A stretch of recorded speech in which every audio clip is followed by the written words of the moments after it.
they'll fall. So you can see them getting dizzy right here, and eventually they fall down because of all the spinning. Fighting games often have so much love and attention to detail poured into them, and us sweaty tryhards do not deserve it. We're too busy focused on the combos and the neutral and the frame data to really see the cool small details that the developers put intentionally into their games. So today we're going to right that wrong. We're going to go through this Twitter thread with the most useless fighting game facts that people could come up with. There were 1,600 quote tweets, so I couldn't get to all of them, but I tried to go through the most liked ones to find the most interesting ones, and hopefully we can all learn something from this. But before we get into it, if you aren't subscribed to the channel and you've been watching my videos, make sure to hit that red subscribe button down below. It helps the channel out a lot, and let's get into it. So the first one is actually from Street Fighter V, the main game that I play, and I did not know about it, nor did I have the context to really understand it if I did know about it. Zangief slaps his thigh during V-Skill 2 and Street Fighter V. In professional wrestling IRL, on-stage performers slap their thighs to gimmick out the impact sound instead of making full contact with the kick and hurting the defending wrestler. So you can see there Zangief slapping his thigh, and I thought the best way to show this was with a visual example. So this is a real life example of someone doing it.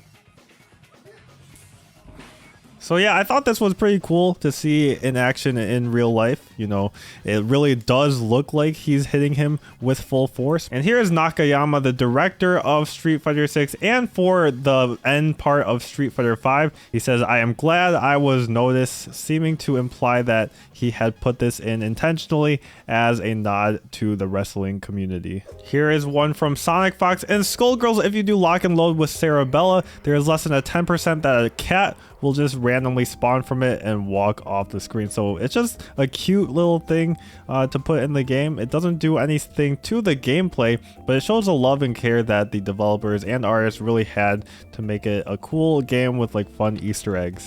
This one is just fun and really random. In KOF 2002, making circles with the stick on the order select screen, basically rotating it in circles like really fast like he's doing right here, makes your characters dizzy and eventually they'll fall. So you can see them getting dizzy right here, and eventually they fall down because of all the spinning. I think Street Fighter 6 is trying to bring this back a little bit with the game face feature. So it's cool to see these small details that make it fun for the player even before the game starts.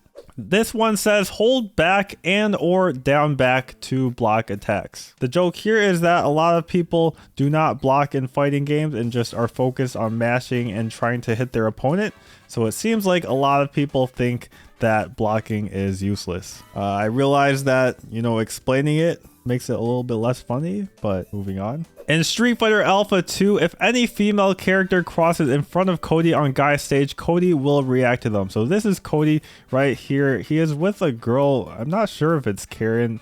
It might be, but it might just be someone that looks like Karen. And right now he's looking this way, and you can see his head turn a little bit distracted by Chun-Li. So even in the backgrounds of the stages, there is a lot of attention to detail. This one I think I might put in the thumbnail to clickbait people, to clickbait you guys. In Guilty Gear Xrd Rev 2, the sheer weight of Baiken's bazongas causes her to lose her balance and fall on the ground for a few frames during her 2D animation. So you can see her doing like a sweep type move and trying to like pivot in that direction, but because of the sheer weight of her bazongas, as Darkwing Dust 69 put it, because of the sheer weight of them, she falls down to the ground, kind of facing towards the ground, and she has to get up. So yeah, very interesting detail in this game, to say the least.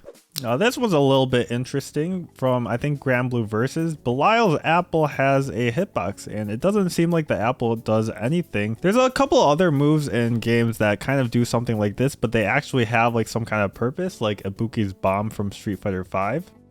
At one point, people were going crazy for the High Fight Ibuki Bomb Challenge, where you were trying to style and juggle the bomb as much as possible in the coolest way. But in the case of the Ibuki Bomb, that was actually useful. This apple is useless. So this one is a cool detail with the Guilty Gear Xrd announcer. If you have Mei set as your announcer, she gets tongue-tied trying to pronounce Elfel's name and gives up. So that's herself. That's Chip. And you can see here just struggling, and then you know, just exclaims, trying to give off some confidence that she said it, but she didn't actually complete saying the name. She definitely tries to play it off a little bit. This one's from the fan favorite game Marvel vs. Capcom 3. While every other character does a pose similar to their taunt when tagged in, Deadpool, you know, he's a goofy comic relief character. He has a unique animation where he poses several times before realizing he's facing the wrong way. So you can see him fly in right here. The opponent's over there.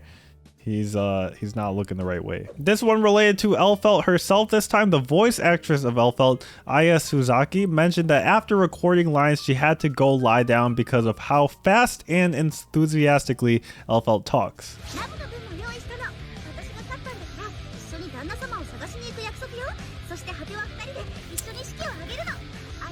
Yeah, so there's definitely a lot of energy in there, so definitely understandable. Even when I'm talking at a regular pace in my recorded videos, I too sometimes go lay down afterwards. She also mentioned that she would go to arcades and silently cheer on the Elphelt players on the Exert cabinets.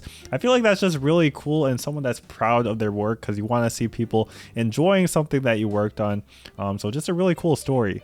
This one I've watched like several times and I still don't really know what's going on, so if someone in the comments could explain, that would definitely help out a lot. In Marvel vs. Capcom 2, if you do one crossover combination with 3 serve bots in the same time that Gambit's Royal Flush activates, then this happens.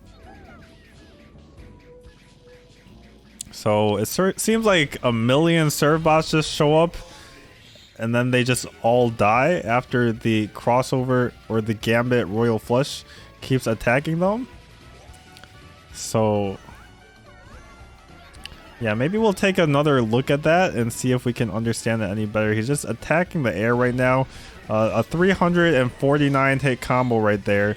So well played by him, I guess. This one I actually did know about, you know, because Street Fighter V is my main game, and I actually did mess around with G. And if you play G in training mode at all, this would definitely happen to you. If you stand around for about 60 seconds, then he does a move that does about half your life. He just does this little pointy move, and it does quite a lot of damage. It definitely would not happen in like a regular serious match because you literally have to be standing still, but this is actually the single most damaging move in the entire game. There are of course some other examples of moves doing more damage, but they require some kind of power up or debuff. So in this case, Mika charging up her microphone allows her command grabs to do more damage. So if you charge her microphone for a long time, then it can basically instant kill you. On the other hand, Dan's taunt super has a debuff, basically the opposite effect, where he takes more damage. So if you hit him at the right moment during his taunt super, where he's basically trolling right here, he does a Lucia super, he takes a lot more damage. So Lucia super, which normally does like 300 damage, I would guess here it does 1500 damage. And on the other hand, actually Birdie has a move that does the least amount of damage in the game. It does 1 damage exactly. If you wait, I think like 8 seconds or so, his idle animation flicks out a booger from his nose, and that booger does 1 damage exactly. And this guy actually tested it. It takes 14 minutes and 30 seconds to kill with the booger. The regular match only has 99 seconds, so this would not happen in a real game. Not that you really needed to think about that. Of course, this is useless fighting game facts. All right, moving on. In Tatsunoko vs. Capcom, Alex's charge, heavy flash chop, and stun gun headbutt super have unique animations on small and large characters respectively. So you can see right here on a small character, he kind of has to crouch down and hit the small character a bunch of times. And now you see this super large robot character. Let me turn up the volume a little bit to see if he's saying anything interesting. He just hops up and starts headbutting him.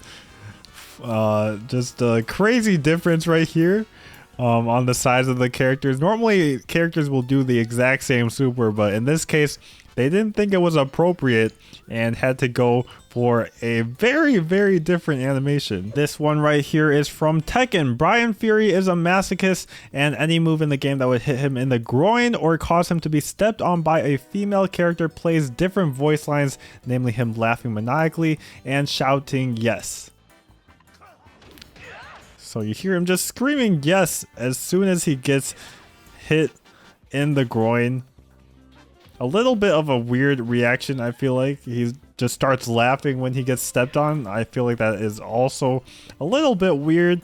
But who are we to judge? And next up, another one from Skullgirls. They have so many cool examples of those small details that the developers have put in. When landing Airwolf with 3 bars of hype as Beowulf, you can have a penguin referee come into the ring and count down the opponent from getting up.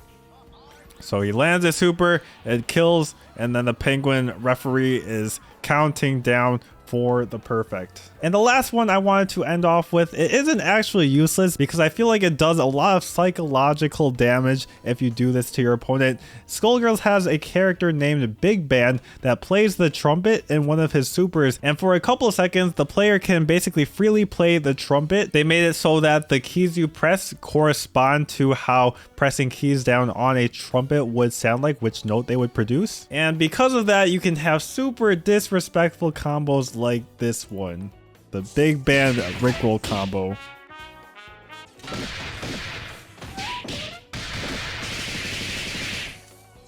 He plays a couple notes, and then he starts his combo up again. Couple more. Okay. Ends it with a super. But that one wasn't in a real match, so, you know, it wasn't really disrespectful to anyone. This one happened in a tournament. And to really grasp how disrespectful this was, you need to know what a happy birthday is in fighting game terms. A happy birthday is what happens in team games when you hit 2 characters at the same time. Normally this happens when you call in an assist, and then because the assist comes in and you still have your other character on the screen, then both of those characters end up getting hit and they both take damage. Oh, yeah, gets a happy birthday. Alright, so he catches the assist against both characters. You can see the damage being done on both, and he lands a super. Oh my goodness. Happy birthday. That's not gonna kill, but that's... That is the song of someone getting absolutely disrespected and destroyed. So anyways, that's going to be it for the video. Hopefully you liked all of these useless fighting game facts that I found through this Twitter thread. Shout outs to everyone that replied to this tweet, so I had, you know, some content that I could make out of it. I'll leave a like down below on the video if you like the video. Comment if you have any more useless fighting game facts. I definitely love to know more useless fighting game facts. I don't know enough, you know, since I'm always sweating and worrying about all the super serious stuff about fighting games. I don't stop and smell the flowers, look at the small details. And as always, if you're not subscribed to the channel, as 70% of you are not subscribed to the channel, hit that red subscribe button down below, and I'll see you in the next one.